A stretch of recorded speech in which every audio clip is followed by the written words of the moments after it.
দেশে petrol, octane ও ডিজেলের কোনো সংকট নেই। এপ্রিল মাসে বাংলাদেশ পুরোপুরি নিরাপদ। দুপুরে সচিবালয়ে এক ব্রিফিংয়ে জ্বালানি মন্ত্রণালয়ের যুগ্ম সচিব মনির হোসেন চৌধুরী তথ্য জানান। তিনি বলেন, ৩ মার্চ থেকে ১ এপ্রিল পর্যন্ত অভিযান চালিয়ে ৩,৭২,৩৮৮ লিটার অবৈধ জ্বালানি উদ্ধার করেছে জ্বালানি বিভাগ। তিনি জানান, পরিশোধিত এবং অপরিশোধিত মিলিয়ে চলতি মাসে দেশে আসবে ৩.৫ লাখ মেট্রিক টন তেল। পাশাপাশি বিকল্প উৎস থেকে আরও কিছু চালান আনার বিষয়ে আলোচনা চলছে।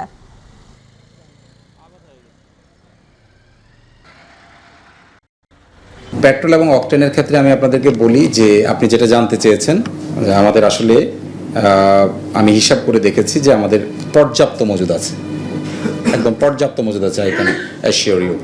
ফলে কোনো সংকট নাই। ডিজেলের ক্ষেত্রে আপনি যেটা জানতে চাচ্ছেন, আমি আগেও আপনাদেরকে বলেছি যে আমরা এক মাস করে, কিন্তু কারণ আমরা আসলে মান্থলি প্ল্যান, বছরের প্ল্যানটা করতাম এবং মান্থলি এগুলো আনার কাজ করতাম। তো এখনও আমরা তাই করছি এবং কোনো সংকট ডিজেলের ক্ষেত্রেও নাই। এপ্রিল মাসটা আমরা পুরোপুরি নিরাপদ আছি। দেশে চলমান বিদ্যুৎ ও জ্বালানির সাশ্রয় প্রচেষ্টায় সরকারকে সহযোগিতা করার লক্ষ্যে রাত ৮টার মধ্যে রাজধানী সহ সারা দেশের সব দোকান, বাণিজ্য বিতান এবং শপিং মল বন্ধের সিদ্ধান্ত নিয়েছে বাংলাদেশ দোকান ব্যবসায়ী মালিক সমিতি। আজ এক বিজ্ঞপ্তিতে এ তথ্য জানিয়েছে সংগঠনটি।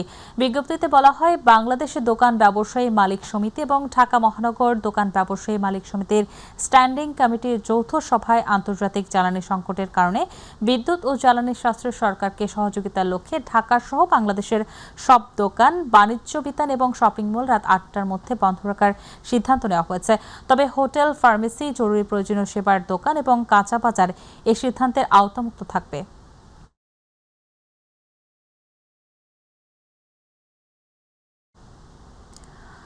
মাদারীপুরে হামে এক শিশুর মৃত্যুর পর জেলা জুড়ে বাড়ছে হাম আতঙ্ক। বর্তমানে ১১ জন শিশুকে ২৫০ শয্যা জেলা হাসপাতালের হাম আইসোলেশন ওয়ার্ডে চিকিৎসা দেওয়া হচ্ছে, রাখা হয়েছে নিবিড় পর্যবেক্ষণে। সকালে সরেজমিনে ঘুরে জানা গেছে, ২২ মার্চ রাতে সদর উপজেলার খোঁয়াজপুর ইউনিয়নের মধ্যচর এলাকায় আব্দুর রহমানের ৩ মাস ১৫ দিন বয়সী মেয়ে আদিবাকে ২৫০ শয্যা জেলা হাসপাতালে ভর্তি করা হয়। পরে গত সোমবার রাতে তার মৃত্যু হয়। এরপর অভিভাবকের মাঝে বাড়ছে এই রোগের ভয় আর আতঙ্ক। চিন্তিত শিশুদের নিয়ে গত ৭ দিন এই উপসর্গ নিয়ে জেলার সবচেয়ে বড় হাসপাতালে ভর্তি হয় ১৪ জন শিশু। এর মধ্যে গত ২৪ ঘন্টায় উপসর্গ নিয়ে ভর্তি হয় আরও ২ জন শিশু। বর্তমানে ১১ জন শিশুকে রাখা হয়েছে হাসপাতালের হোম আইসোলেশন সেন্টারে।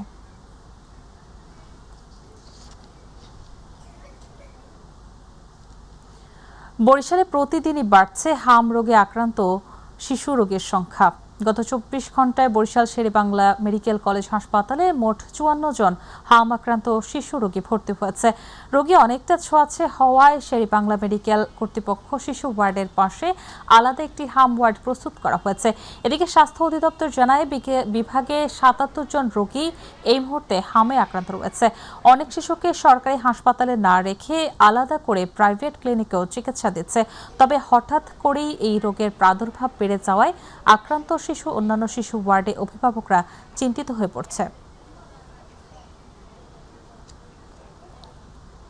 বাড়ি সার্চ দিয়ে দেখা যায় হামরোগে ভরে গেছে। ট্রিটমেন্ট বলতে এই জায়গায় এক একটা বেডে ৪ জন ৩ জন শিশুরা এই ছোঁয়াছক রোগ।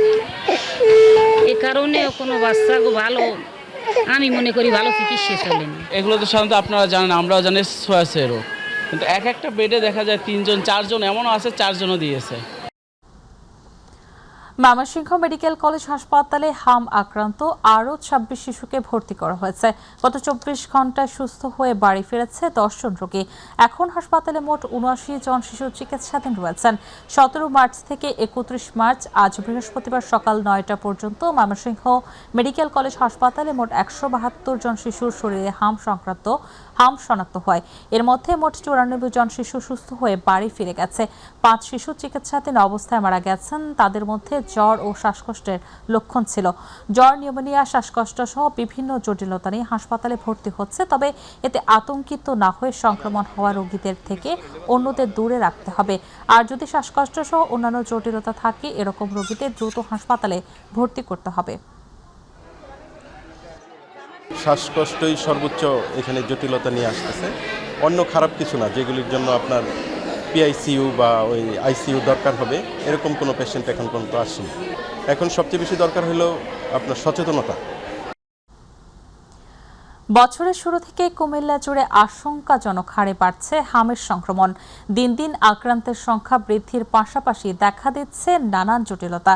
এসব রোগের চিকিৎসা, পর্যাপ্ত আবাসন ব্যবস্থা ও সেবার মান নিয়ে অভিযোগ রয়েছে স্বজনদের। বিস্তারিত জানছেন কুমিল্লা প্রতিনিধি আবু মুসা। সারা দেশের ন্যায় কুমিল্লায় প্রতিদিনই বাড়ছে হাম রোগীর সংখ্যা। চলতি বছর এ রোগে আক্রান্ত 3 শিশুকে আশঙ্কাজনক অবস্থায় ঢাকায় প্রেরণ করা হলে চিকিৎসাধীন অবস্থায় সেখানেই তাদের মৃত্যু হয়। হঠাৎ করে এসব রোগে আক্রান্ত হওয়ায় রোগীর স্বজনরা দিশেহারা। তারা বলছেন, কুমিল্লা মেডিকেল কলেজ হাসপাতালে রোগীদের জন্য নেই পর্যাপ্ত আবাসন ব্যবস্থা। সেবার মান নিয়েও অভিযোগ করেছেন কেউ কেউ। হাম ভাইরাস হতে পারে। পরে দেখলাম যে এটা ধীরে ধীরে বৃদ্ধি পাইতে অনেক বেড়ে গেছে। মুখের থেকে প্রথমত মুখে অনেক গা ছিল, এটা খাওয়ার পরের থেকে এই জিনিসটা দেখা যাচ্ছে। একদমই খায় না, চোখ বন্ধ করে রাখছে, আজকে 7 দিন ধরে কিছু খায় না। আর এই যে হসপিটালে আমরা যেটা করতে যাই, এখন কাছে সিট নিতে নিচে সিট দিচ্ছে নোংরার ভিতরে, তারপর 100 টাকা দিতে হয়। চিকিৎসকরা জানান, রোগীর সংখ্যা বাড়তে থাকায় হামাক্রান্ত শিশুদের আইসোলেশনে রেখে সার্বক্ষণিক চিকিৎসা দেয়া হচ্ছে। এছাড়া এসব রোগের লক্ষণ দেখা দিলে দেরি না করে হাসপাতালে নিয়ে যাওয়ার পরামর্শ দিয়েছেন এই চিকিৎসক। যদি দেখেন আপনাদের বাচ্চার জ্বর, কাশি, স্কিনের মধ্যে যদি আপনারা লালচে র্যাশ দেখেন, তাহলে সাথে সাথে আপনার নিকটস্থ হাসপাতালে চলে আসবেন এবং চিকিৎসকের পরামর্শ নেবেন। জেলার স্বাস্থ্য কর্মকর্তা জানান, ইতিমধ্যে হামে আক্রান্ত আশঙ্কাজনক 3 শিশুকে ঢাকায় পাঠানো হলে চিকিৎসাধীন অবস্থায় তাদের মৃত্যু হয়েছে। এছাড়া চলতি বছর এখন পর্যন্ত কুমিল্লায় হাম রোগে আক্রান্ত হয়েছে 91 জন। সন্দেহজনক হাম রোগী হচ্ছে 91 জন এই পর্যন্ত এই বছরে। 2026 সালে পুরো সালে হাম রোগে 3 জনের মৃত্যু হয়েছে, কিন্তু তারা প্রত্যেকেই সাসপেক্টেড। হামরোগ সম্পর্কে এখনো তেমন কোনো ধারণা নেই বেশিরভাগ মানুষের। ছোঁয়াচে এ রোগ বিস্তার রোধে চিকিৎসার পাশাপাশি জেলা স্বাস্থ্য বিভাগের প্রচার প্রচারণা প্রয়োজন বলছেন সচেতন মহল। আবু মুসা, মাই টিভি, কুমিল্লা। নেত্রকোনায় বাড়ছে হাম রোগের সংক্রমণ। জেলায় এখন পর্যন্ত 13 জন বিভিন্ন হাসপাতালে চিকিৎসাধীন রয়েছে। এছাড়া আরও 31 জন সন্দেহভাজন সহ মোট 44 জনের শরীরে হামের নমুনা পাওয়া গেছে বলে জানিয়েছে জেলা স্বাস্থ্য বিভাগ। আজ বৃহস্পতিবার সকাল পর্যন্ত জেলা সদর সহ 4টি উপজেলায় 44 জনের শরীরে হাম লক্ষণ শনাক্ত করা হয়েছে। আক্রান্তদের মধ্যে 13 জন বর্তমানে নেত্রকোনা সদর হাসপাতাল সহ বিভিন্ন উপজেলা স্বাস্থ্য কমপ্লেক্সে চিকিৎসা নিচ্ছে। সংক্রমণ নিয়ন্ত্রণে আগামী রবিবার থেকে জেলায় হামের টিকাদান কার্যক্রম শুরু করার কথা জানিয়েছেন civil surgeon doctor Mohammad Golam মাওলা। যার আইসিইউ লাগে সেটা আসলে এরকম অনেক আইসিইউ যখন সারা দেশে লাগে, আসলে ওরকম ভেন্টিলেটর লাগে, সেটা তো একটা সমস্যাই। ওই বিশেষ অবস্থার জন্য, জরুরি অবস্থার জন্য প্রস্তুতি আসলে কারোই থাকে না। তারপর ইনশাল্লাহ আমরা মানুষ আছে। জয়পুরহাটে 2-3 দিনের ব্যবধানে এলপিজি গ্যাসের 12 কেজি প্রতি সিলিন্ডারে 5 থেকে 600 টাকা বেশি দামে বিক্রি হচ্ছে। আর এই সুযোগে স্থানীয় কোম্পানির ডিলাররা কৃত্রিম সংকট সৃষ্টি করে খুচরা এলপিজি গ্যাসের দোকানীদের কাছ থেকে পাইকারি 1900 টাকা দাম নিচ্ছেন, কিন্তু কোনো রিসিট দিচ্ছেন না ডিলাররা। 3 থেকে 4 দিনের ব্যবধানে 500 থেকে 600 টাকা প্রতি সিলিন্ডারে খুচরা বাজারে বৃদ্ধি পাওয়ায় চরম ভোগান্তি এবং ক্ষতির মুখে পড়ছেন সাধারণ ভোক্তারা।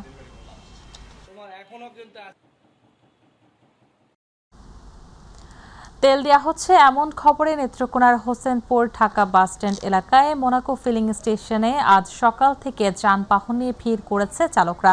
দীর্ঘ লাইনে দাঁড়িয়ে কেউ তেল পাচ্ছে, আবার কেউ কেউ তেল না পেয়ে ক্ষোভ প্রকাশ করেছেন। এদিকে জ্বালানি তেলের সংকট মোকাবেলায় জেলা প্রশাসক খন্দকার মুশফিকুর রহমানের নির্দেশনায় জেলার প্রতিটি ফিলিং স্টেশনগুলোতে ট্যাগ অফিসার নিয়োগ করা হয়েছে। এছাড়াও অপ্রীতিকর পরিস্থিতি এড়াতে জেলা পুলিশ সুপার তরিকুল ইসলাম প্রতিটি ফিলিং স্টেশনগুলোতে পুলিশ মোতায়েন করা হয়েছে।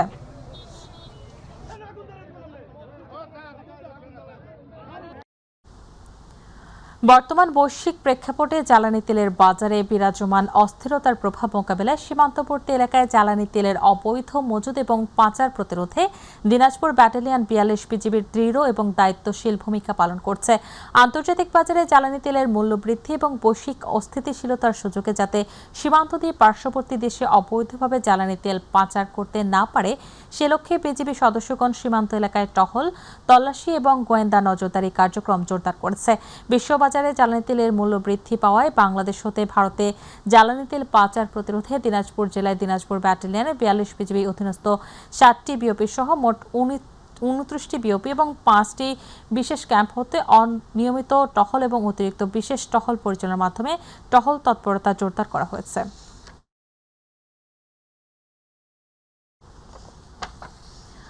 পটুয়াখালীর কলাপাড়ায় ৬,২০০ লিটার তেল জব্দ করেছে ভ্রাম্যমাণ আদালত। বৃহস্পতিবার সকাল ৮টার দিকে শেখ কামাল সেতুর নিচে আন্ধারমানিক নদীর তীরে একটি স্টিল বডি ট্রলার বোঝাই ৩১ ব্রেল তেল আটক করেছে পুলিশ। পরে ভ্রাম্যমাণ আদালতের এক্সিকিউটিভ ম্যাজিস্ট্রেট ইয়াসিন সাদিক তেল জব্দ করেন। এ সময় ভোক্তা অধিকার আইন লঙ্ঘন করার দায়ে বিসমিল্লাহ ফিলিং স্টেশন কর্তৃপক্ষকে ২০,০০০ টাকা অর্থদণ্ড অনাদায়ে ১ মাসের কারাদণ্ড প্রদান করা হয়। ভ্রাম্যমাণ আদালতের এক্সিকিউটিভ ম্যাজিস্ট্রেট এবং উপজেলা সহকারী কমিশনার ইয়াসিন সাদিক জানান, এই তেল বিক্রির টাকা সরকারি কোষাগারে জমা দেওয়া হবে বলেও জানান তিনি। সাব ডিলারের কাছে এগুলো প্রদান করেন। সাব ডিলারের আমরা বিস্ফোরক লাইসেন্স পেয়েছি হালনাগাদকৃত। তবে যেহেতু আমাদের পেট্রোল পাম্পটি ভোক্তা অধিকার সংরক্ষণ আইন ২০০৯-এর ৪৫ ধারা অনুসারে যথাযথভাবে এটি বিতরণ করেনি, তাই তাদেরকে আমরা জরিমানার আওতায় নিয়ে এসেছি। তাদেরকে ২০,০০০ টাকা জরিমানা করেছি, অনাদায়ে ১ মাস বিনাশ্রম কারাদণ্ড প্রদান করেছি। তাপমাত্রার ঊর্ধ্বগতি চুয়াডাঙ্গার জনজীবনকে অস্থির করে তুলেছে। এক লাফে তাপমাত্রা বেড়ে মৃদু থেকে মাঝারি তাপপ্রবাহ শুরু হওয়ায় জেলার বিভিন্ন শ্রেণী পেশার মানুষ পড়েছেন চরম ভোগান্তিতে। বিকেল ৩টায় চুয়াডাঙ্গায় সর্বোচ্চ তাপমাত্রা রেকর্ড করা হয়েছে ৩৮.৫ ডিগ্রি সেলসিয়াস। এ সময় বাতাসের আর্দ্রতা ছিল ৩৪%, যা গরমের তীব্রতা আরও বাড়িয়ে দিয়েছে। গতকাল বিকেল ৩টায় চুয়াডাঙ্গায় সর্বোচ্চ তাপমাত্রা রেকর্ড করা হয়েছে ৩৬.৩ ডিগ্রি সেলসিয়াস। হঠাৎ এই তাপমাত্রা বৃদ্ধিতে সবচেয়ে বেশি বিপাকে পড়েছে খেটে খাওয়া মানুষ এবং মোটরসাইকেল চালকরা। বিশেষ করে জেলার বিভিন্ন তেল পাম্পে দীর্ঘ লাইনে দাঁড়িয়ে থাকা চালকদের দুর্ভোগ চরমে পৌঁছেছে।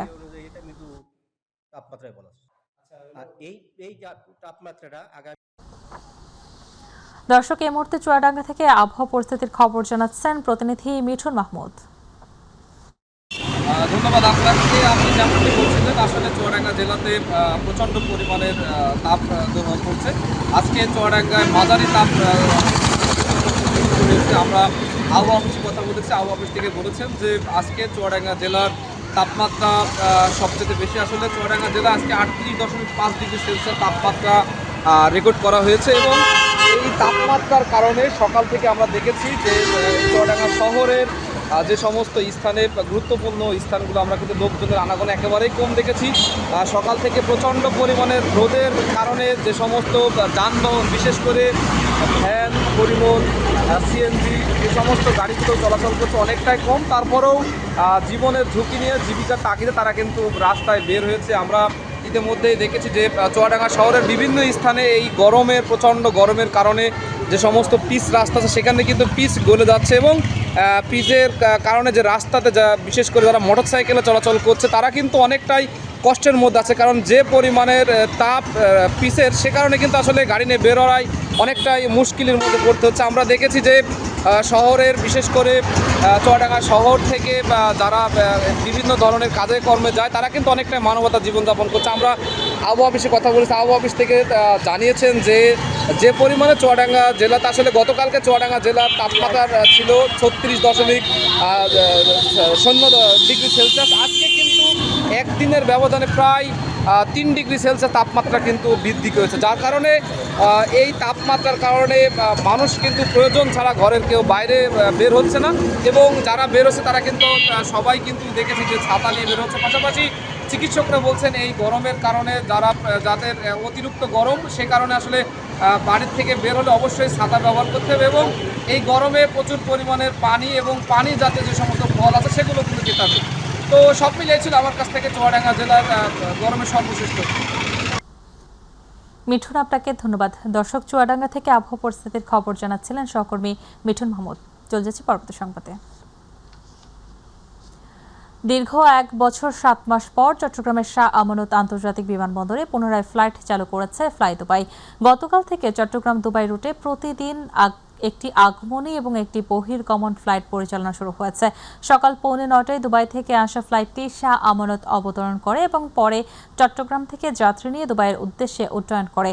বিমানবন্দর জনসংযোগ কর্মকর্তা প্রকৌশলী মোহাম্মদ ইব্রাহিম খলিল জানায়, নতুন করে একটি ফ্লাইট চালু হয়। প্রতি সপ্তাহে 14টি আন্তর্জাতিক ফ্লাইট যুক্ত হচ্ছে।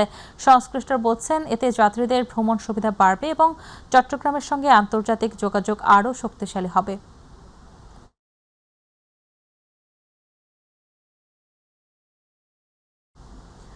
মাদক ও চাঁদাবাজদের বিরুদ্ধে জিরো টলারেন্স নীতি ঘোষণা করেছেন চট্টগ্রাম মেট্রোপলিটন পুলিশের নবাগত কমিশনার হাসান মোহাম্মদ শওকত আলী। আজ বিকেলে সিএমপি কার্যালয়ে আয়োজিত মতবিনিময় সভায় নবাগত সিএমপি কমিশনার একথা বলেন। তিনি বলেন, এই দুই বিষয়ে কোনো পুলিশ সদস্যদের শৈথিল্য বরদাস্ত করা হবে না। চট্টগ্রাম মেট্রোপলিটন পুলিশের কোনো সদস্য অপরাধে যুক্ত থাকলে তাদেরও ছাড় দেওয়া হবে না। নবাগত সিএমপি কমিশনার এ সময় আরও জানান, নগরীতে কিশোর গ্যাংয়ের তৎপরতা রোধে বিশেষ অভিযান পরিচালনা করা হবে। চট্টগ্রাম নগরীর যেসব জায়গায় অপরাধ প্রবণ সেসব জায়গায় নতুন করে সিসিটিভি ক্যামেরা স্থাপন করা হবে। চট্টগ্রাম মহানগরীর পুলিশ কমিশনার হিসেবে এইটুকু আশ্বস্ত করতে চাই, যেটি আমি বলেছি, মাদক, চাঁদাবাজি, ছিনতাই এবং কিশোর গ্যাং এগুলো সম্পর্কে জিরো টলারেন্স থাকবে। অপরাধ দমনে আইনের কঠোর প্রয়োগে অপরাধীদের শাস্তি নিশ্চিত করতে গাজীপুর মেট্রোপলিটন পুলিশ সচেষ্ট রয়েছে বলে জানিয়েছেন জিএমপি কমিশনার মোহাম্মদ ইসরাইল হোসেন। দুপুরে গাজীপুর কর্মরত সাংবাদিকদের সাথে ঈদ পুনর্মিলনী অনুষ্ঠানে জিএমপি কার্যালয়ের সম্মেলন কক্ষে কথা বলেন তিনি। অনুষ্ঠানে গাজীপুর জেলার বিভিন্ন ইলেকট্রনিক ও প্রিন্ট মিডিয়ার সাংবাদিকরা উপস্থিত ছিলেন।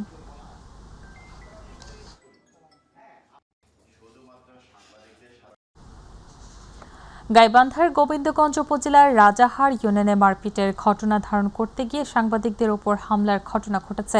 এ সময় তাদের মারধর ও সরঞ্জাম ভাঙচুর করা হয়। এই ঘটনায় মামলা হলে পুলিশ একজনকে গ্রেপ্তার করেছে।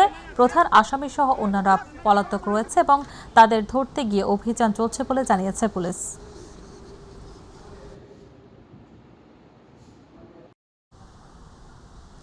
খুলনা বিশ্ববিদ্যালয়ের আইন বিভাগের শিক্ষার্থী মৌমিতা হালদার নিহতের ঘটনায় দুপুরে নিরাপদ সড়ক ও বিচারের দাবিতে ক্লাস বর্জনের পাশাপাশি ডিসি অফিস ঘেরাও কর্মসূচি পালন করেছে বিশ্ববিদ্যালয়ের শিক্ষক ও শিক্ষার্থীরা। এ সময় বিশ্ববিদ্যালয়ের শিক্ষার্থীরা বিভিন্ন ব্যানার ফেস্টুন হাতে ঘটনার সাথে জড়িতদের গ্রেপ্তার ও বিচারের দাবি জানিয়ে বিভিন্ন স্লোগান দেন। পরে সংক্ষিপ্ত সমাবেশে বিশ্ববিদ্যালয়ের VC professor doctor Mohammad Rezaul Karim সহ বিশ্ববিদ্যালয়ের শিক্ষার্থীরা বক্তব্য রাখেন।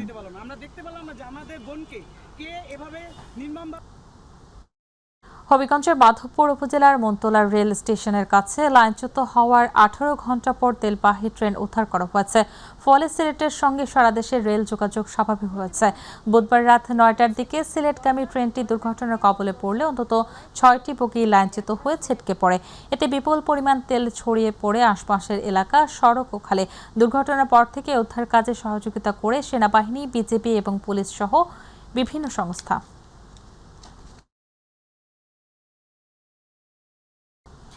ব্রাহ্মণবাড়িয়ার আখড় উপজেলা 2025-26 অর্থ বছরের কৃষি পুনর্বাসন সহায়তা কর্মসূচির আওতায় খরিফ মৌসুমে ক্ষুদ্র এবং প্রান্তিক কৃষকদের মাঝে প্রণোদনার কৃষি উপকরণ বিতরণ করা হয়েছে। আখড় উপজেলা পরিষদের চত্বরে সকাল 11টায় আয়োজিত উপকরণ বিতরণ অনুষ্ঠানে প্রধান অতিথি হিসেবে উপস্থিত ছিলেন আখড় উপজেলা নির্বাহী কর্মকর্তা তাপসী রাবেয়া। উপস্থিত ছিলেন উপজেলা কৃষি কর্মকর্তা মোহাম্মদ মাসুদ রানা, কৃষি সম্প্রসারণ কর্মকর্তা তামান্না ইসলাম, সহকারী কৃষি সম্প্রসারণ কর্মকর্তা মোহাম্মদ আলেক হোসেন, উপসহকারী কৃষি কর্মকর্তা মোহাম্মদ মশিউর রহমান সহ অন্যান্যরা।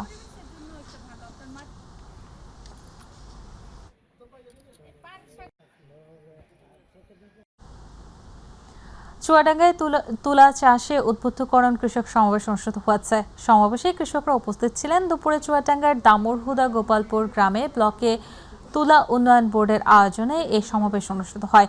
সমাবেশে প্রধান অতিথি হিসেবে উপস্থিত ছিলেন কৃষি সম্প্রসারণ অধিদপ্তরের উপপরিচালক মাসুদুর রহমান সরকার। বিশেষ অতিথি হিসেবে উপস্থিত ছিলেন যশোর আঞ্চলিক কার্যালয় কীটপতঙ্গ বিশেষজ্ঞ doctor Tasdiqur Rahman, Chuadanga zonal officer, প্রধান তুলা উন্নয়ন কর্মকর্তা শন দেবাশিস। অনুষ্ঠানে সভাপতিত্ব করেন যশোর অঞ্চলের তুলা উন্নয়ন বোর্ডের উপপরিচালক মুজাদ্দিদ আল শামীম।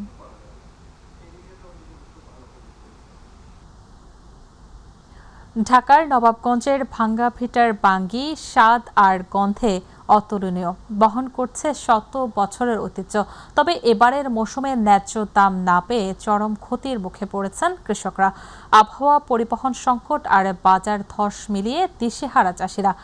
শামসুল হক সনেটের রিপোর্ট, জানাচ্ছেন জুবার রহমান।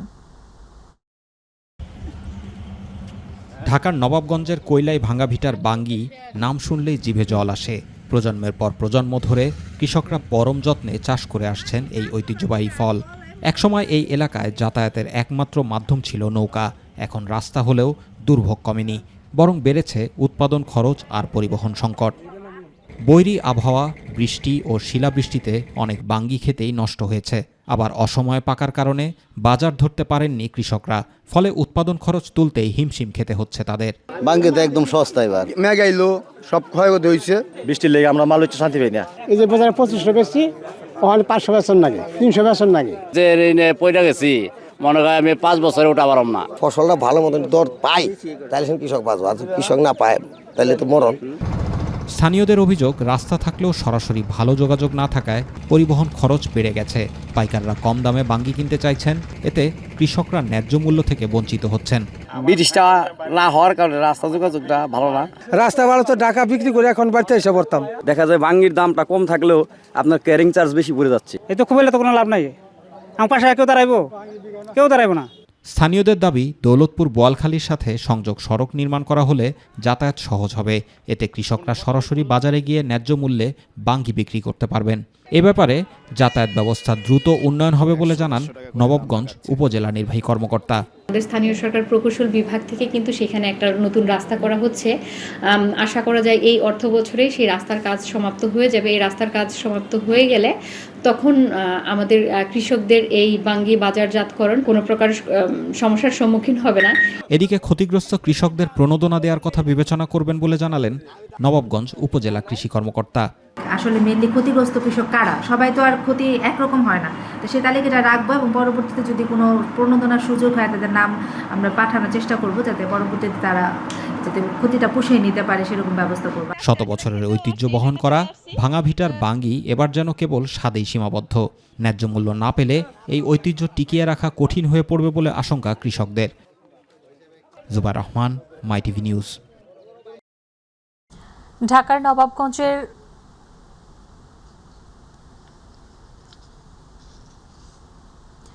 কক্সবাজারে টেকনাফে অভিযান চালিয়ে প্রায় 2,55 লাখ টাকা মূল্যের 50,000 পিস ইয়াবা সহ 2 মাদক পাচারকারীকে আটক করেছে বাংলাদেশ কোস্টগার্ড। কোস্টগার্ড মিডিয়া কর্মকর্তা লেফটেন্যান্ট কমান্ডার সাব্বির আলম সুজন জানান, গোপন সংবাদের ভিত্তিতে শাহপরী আউটপোস্টের একটি দল সাবরাং কাটাবুনিয়া এলাকায় বিশেষ অভিযান চালায়। এ সময় একটি মোটরসাইকেল থামার সংকেত অমান্য করে পালানোর চেষ্টা করলে ধাওয়া করে দুজনকে আটক করা হয়। পরে তাদের কাছ থেকে তল্লাশি করে বিপুল পরিমাণ ইয়াবা উদ্ধার করা হয়।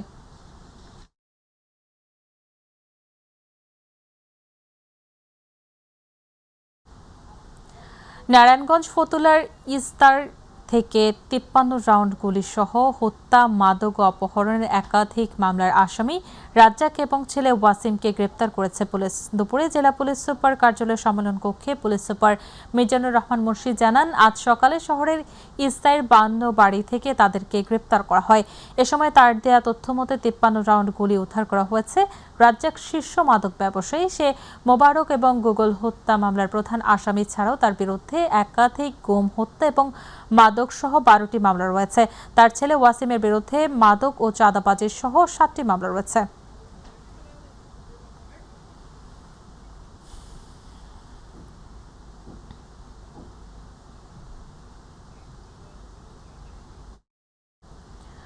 যশোরের কেশবপুরে মসজিদের মাইকে মিথ্যা ঘোষণা দিয়ে পুলিশের ওপর হামলা চালিয়ে আসামি ছিনিয়ে নেওয়ার ঘটনা ঘটেছে। রাতে হিজলডাঙ্গা গ্রামে জাহাঙ্গীর আলমকে গ্রেপ্তারের সময় এই হামলা হয়। পুলিশ তাকে মেরে ফেলেছে এমন গুজব ছড়িয়ে 50-60 জন লোক জড়ো হয়ে পুলিশের ওপর হামলা চালায়। এতে 3 পুলিশ সদস্য আহত হন। পরে খুলনা ডুমুরিয়া থেকে অভিযান চালিয়ে জাহাঙ্গীর আলমকে পুনরায় গ্রেপ্তার করা হয়েছে। আটক করা হয় এবং আটক করার পরে স্থানীয় লোকজন মাইকিং করে আসামিকে ছিনিয়ে নেয়। পরবর্তীতে আজকের বেলা 11টা 11:30টার দিকে আমরা সেই আসামিকে বিশেষ অভিযান পরিচালনা করে গ্রেপ্তার করতে সক্ষম হই। সরকারের নির্বাচনী অঙ্গীকার বাস্তবায়নে 5 বছরে 25 কোটি বৃক্ষরোপণ কর্মসূচির অংশ হিসেবে ঢাকা বরিশাল মহাসড়কের কাশীপুর নথুল্লাবাদ সংলগ্ন সড়কের ডিভাইডারে একটি বৃক্ষরোপণের মধ্য দিয়ে এই উদ্বোধন করা হয়। বরিশাল সড়ক ও জনপদ অধিদপ্তরের আয়োজনে জেলা প্রশাসক মোহাম্মদ খায়রুল সুমনের এই বৃক্ষরোপণ করেন। এ সময় আরও উপস্থিত ছিলেন বরিশাল সড়ক সার্কেল প্রধান প্রকৌশলী মাসুদ খান, সড়ক ও জনপদ নির্বাহী প্রকৌশলী মোহাম্মদ নাজমুল ইসলাম সহ সড়ক সার্কেলের বিভিন্ন কর্মকর্তাবৃন্দ। সড়কের ডিভাইডারে এই বৃক্ষরোপণ পরিবেশ রক্ষায় নয়, সড়ক নিরাপত্তার পাশাপাশি ফলজ, বনজ এবং সৌন্দর্য রক্ষায় ভূমিকা রাখবে এই গাছ। তাই বরিশাল বিভাগের শুধু সড়ক জনপদে নয়, 10 লাখ গাছ লাগাবে বিভাগের সড়ক ঝুড়ে। সড়ক জনপদ বরিশাল জন্য 10 লক্ষ গাছ রোপণ করব। আমরা 10 লাখের মতো এরকম বৃক্ষরোপণ করব এবং আমরা সেই অনুসারে আমরা পরিকল্পনা গ্রহণ করেছি এবং আজকের এটা শুভ সূচনা হলো। আজকে আমরা নিম গাছ, জারুল গাছ এবং সোনালু গাছ লাগালাম। মুন্সিগঞ্জে দীর্ঘদিন অবহেলায় পড়ে থাকা খাল খনন ও সংস্কার এবং কাঙ্ক্ষিত শিশু পার্ক নতুন রূপে চালুর উদ্যোগ নেওয়া হয়েছে। বেলা 11টায় দোয়া মোনাজাত ও মাটি কাটার মাধ্যমে উদ্বোধন করেন মুন্সিগঞ্জ 3 আসনের সংসদ সদস্য মোহাম্মদ কামরুজ্জামান রতন। উদ্বোধনের পর সংসদ সদস্য নিজেই খালে নেমে খনন ও পরিষ্কার কার্যক্রমে অংশ নেন। এ সময় তিনি জানান, খালটি সংস্কারের মাধ্যমে জলাবদ্ধতা নিরসন এবং শিশু পার্কটি আধুনিকরণের মাধ্যমে নাগরিকদের জন্য একটি সুন্দর বিনোদন কেন্দ্র গড়ে তোলা হবে।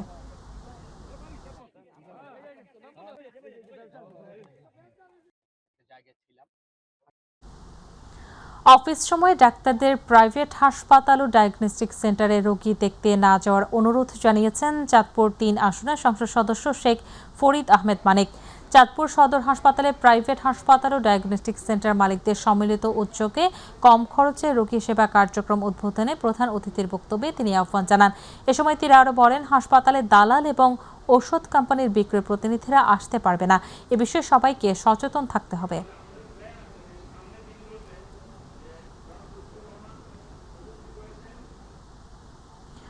ঝিনাইদহের মহেশপুরে নবাগত উপজেলা নির্বাহী কর্মকর্তা সাজ্জাদ হোসেনের সঙ্গে কর্মরত সাংবাদিকদের এক মতবিনিময় সভা অনুষ্ঠিত হয়েছে। সকাল 11টায় উপজেলা পরিষদ হলরুমে এ সভা অনুষ্ঠিত হয়। সাংবাদিকদের বক্তব্যের জবাবে ইউনো বলেন, উপজেলায় যে কোনো অনিয়ম দুর্নীতি রোধে প্রশাসন কঠোর অবস্থানে থাকবে এবং সেক্ষেত্রে গণমাধ্যমের তথ্যভিত্তিক প্রতিবেদন গুরুত্বপূর্ণ ভূমিকা রাখবে। শিক্ষিত কর্মপ্রত্যাশী যুবকদের দক্ষতা উন্নয়ন ও কর্মসংস্থান সৃষ্টির লক্ষ্যে শরীয়তপুরে 3 মাস মেয়াদী ফ্রিল্যান্সিং প্রশিক্ষণ কোর্সের আনুষ্ঠানিক উদ্বোধন করা হয়েছে। উদ্বোধনী অনুষ্ঠানে উপস্থিত ছিলেন যুব উন্নয়ন অধিদপ্তরের সহকারী পরিচালক Mohammad Golam Faruk Ahmed, e learning and earning লিমিটেডের জেলা কোঅর্ডিনেটর মোহাম্মদ আসাদুজ্জামান, আব্দুর রহমান এবং ইমরান আল নজির সহ সংশ্লিষ্টরা।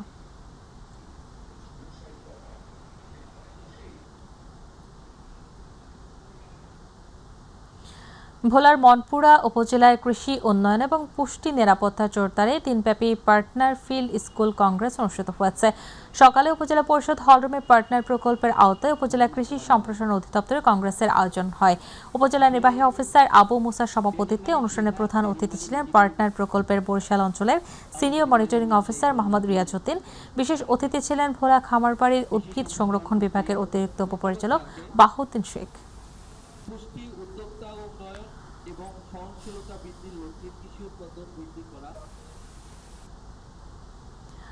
কুষ্টিয়া ইসলামী বিশ্ববিদ্যালয়ের সমাজ কল্যাণ বিভাগের সভাপতি আসমা সাদিয়া রুনা হত্যার প্রতিবাদে শিক্ষার্থী এবং স্বজনরা সড়ক অবরোধ করে বিক্ষোভ সমাবেশ করেছেন। সকালে মজমপুর গেটে ঘণ্টাব্যাপী কর্মসূচিতে যানজট এবং জনদুর্ভোগ সৃষ্টি হয়। পরে তারা পুলিশ সুপারের কার্যালয়ের সামনে অবস্থান নেন। পুলিশের আশ্বাসে কর্মসূচি শেষ হয়। স্বজনরা দ্রুত হত্যাকারীদের গ্রেপ্তার এবং দৃষ্টান্তমূলক শাস্তির দাবি জানান। মামলার প্রধান আসামি কারাগারে থাকলেও অন্য 3 জন এখনও পলাতক রয়েছে।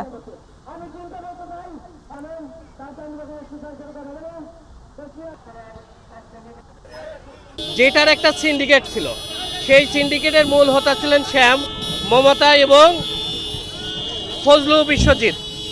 পরবর্তীতে হাবিব এখানে যুক্ত হয়ে সবাই মিলে একটা বিশ্ববিদ্যালয়ের টাকা তসরুপের যে সিন্ডিকেট, আমার স্ত্রী শুধু এটা বাধা দেওয়ার কারণে, এই বাধা দেওয়ার কারণে আজকে তাকে নির্মম হত্যার শিকার হতে হয়েছে। কিন্তু আজ অবধি আমি কোনো একটা পুলিশ প্রশাসন বা বিশ্ববিদ্যালয় প্রশাসন কাউকে দেখলাম না এই ব্যাপারে একটা পদক্ষেপ নেওয়া। নরসিংদীর রামপুরায় ফিড মিলের পানি নিষ্কাশন অব্যবস্থাপনার প্রতিবাদ করায় কৃষক শাহিন মিয়াকে হয়রানির প্রতিবাদে ঢাকা সিলেট মহাসড়ক অবরোধ করেছে গ্রামবাসী।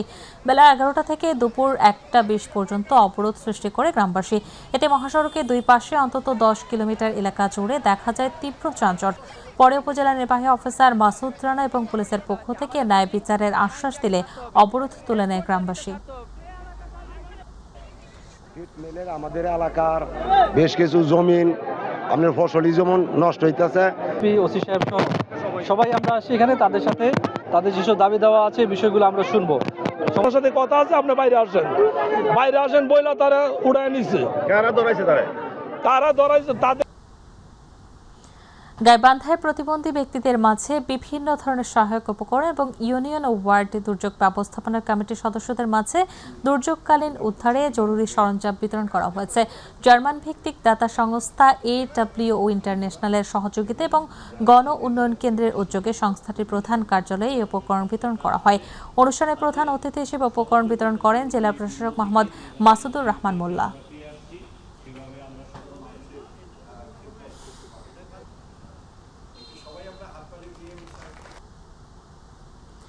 চট্টগ্রামের পটিয়া উপজেলার ধলঘাট সেনপাড়া এলাকায় শ্রী শ্রী দক্ষিণেশ্বর কালী মন্দিরে নবনির্মাণ নাচঘরের উদ্বোধন ও ভিত্তিপ্রস্তর স্থাপন করা হয়েছে।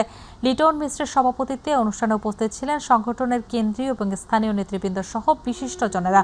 বক্তারা বলেন, মন্দিরের অবকাঠামোগত উন্নয়নের পাশাপাশি সামাজিক ও সাংস্কৃতিক কর্মকাণ্ড জোরদার করাই তাদের লক্ষ্য।